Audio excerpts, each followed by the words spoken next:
जोहर के सानाम को तेहना नवा वीडियो रे पेसा कुन दाराम तेहना वीडियो दो बुन जला सेकेंड सेमेस्टर या प्रीवियस क्वेश्चन एंड आंसर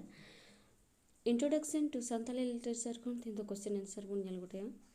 साधु रामचंद मुर्मू दो ओकारेन होड़े थाहे कना तेला मेदिनीपुर जिला रेना कमरबांदे आतु रेन होड़े थाहे कना सान्ताली तिया पहिल ओनोड़े पुथि दो चेक कना तेला बाहा डलुआ मिटटांग होड़ कहानी रिया nyutum ol me तेला बाना बहु कथा बारिया सान्ताली ओनोलिया हा nyutum ol me तेला रामदास टुडू और पाउल जुझार सोरेन। नेक्स्ट कुकली बारिया सान्ताली गामाम रिया nyutum ol me तेला आतो ओड़ा और सोभा कुकमु बारिया सान्ताली गायन रिया nyutum ol me तेला बिदु चंदन और सारी धरम सारी लो सारोदा प्रसाद किसको ओकारेन होड़े ताहे कना तेला मेदिनीपुर जिला रेना बास पहाड़ी आतोरेन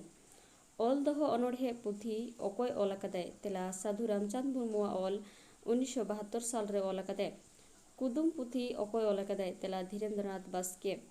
चांदमाला अनोढ़े पुथी ओकोय ओल अकादे तेला गोरा चांद टुडू ओल अकादे। नेक्स्ट कुकली कहानी ओका को मेता तेला जहा कहानी लय आंजम रे रस्कय अगुया और कहानी आंजम कते कहानी रे उइहर और कल्पना और भावना चिंता रिया प्रभाव तहना ओनागे को मेता कहानी दो हर सावहेद मेनते चेद एम बुझा तेला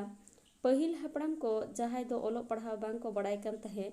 कना ओनाते उनको हापड़ाम को दो मोचा मोचा तेगे सावहेद दो को चर्चा अगुएद तहे कना इखन ओना मेन अगु कथा से लय अगु कथा कोगे हर सावहेद बो मेता कना हर कहानी पुथी रेन ओनोलिया दो कोय कना तेला कृष्णा हेम्ब्रम। इना तायम सारी धरम सेरेंग पुथी 30 उछन कना तेला 1969 साल रे मिथ दो ओका को मिता तेला जहा कहानी जीवने सासेता उनागे मिथ से मिथक कना सान्ताली साहित्य इतिहास पुथी दो ओका लिपिते ऑल उछन कना तेला बांग्ला लिपिते गायन दो ओका को मिता कना तेला सावहेद तलाते सावता रे तहेन मानमी मोने और जीवी रे चोट फेडो कान अंतर उइहर रिया ओगम समुद्रे हेलकाओ कान सुख दुख रेंगे राबांग रस्क रोमोस्ते सरोबरो साड़ेराकान जीवन रिया घटना और जोस तलाते सावता रिया जोथात मालकाव चितर झलकाव सदरा सावता रे हुयुग कान से हुई दाड़िया घटना चुरित को होतेते उदुग तलाते उना घटना लय दाड़िया उना चितरे सदर दाड़िया और ठीक उनका गे नेनेलिया को मोने रे अइके ओचो लगित ए उदुग गान दाड़िया गे गायन दो कना मिटटांग अनल पुथी रे nyutum ol me तेला जुडसी अनल माला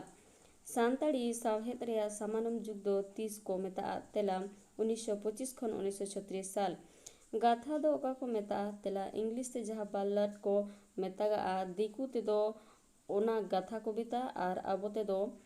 लय अनोढ़े मेन गानोआ चेदा ची नोंडे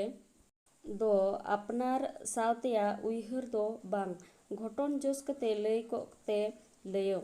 दूरी बना हटिंग पहाटा रिया अनोढ़े कना नोआ दो अनोलिया नोंडे दो घटने ऑल का माझी रामदास टुडू रेस्कारेन एंगात आपादा nyutum दो चे तेला आपाद nyutum दो सीताराम टुडू और एंगात nyutum दो मंजुतरी गामाम दो का को मेता तेला गामाम दो हुयु कना मि जिलिंग और अलग बनाव कहानी और जेगेत रिया सरीन जीवन मुड़ कते अलग पुथी ऑलचिकीते उछन पहले प्रथम दो का कना तेला जुगार साल इन तायम खेरवाल बसिया बारिया बाहना nyutum ol me तेला निरुपमा मुर्मू और कोकर में सामानम जुग रेन मिटटांग ओनोलिया हा nyutum ol me तेला सारदा प्रसाद किस्कु पहले अनोढ़े पुथी दो 30 उछन लेना 1978 साल रे गीतांजलि दो ओकोये तर्जमा हकादा तेला डॉक्टर सुहृत कुमार भूमि के तर्जमा हकादा वीडियो तो नोड़ी के मुझे देना वीडियो मुझे तभी नियल लगी सानाम को गे साय साय सरहाव नेक्स्ट ईयर हम इटा ना वीडियो तिंग सेटरो तेहिन दो नोड़ी के मुझे दे सागुन जो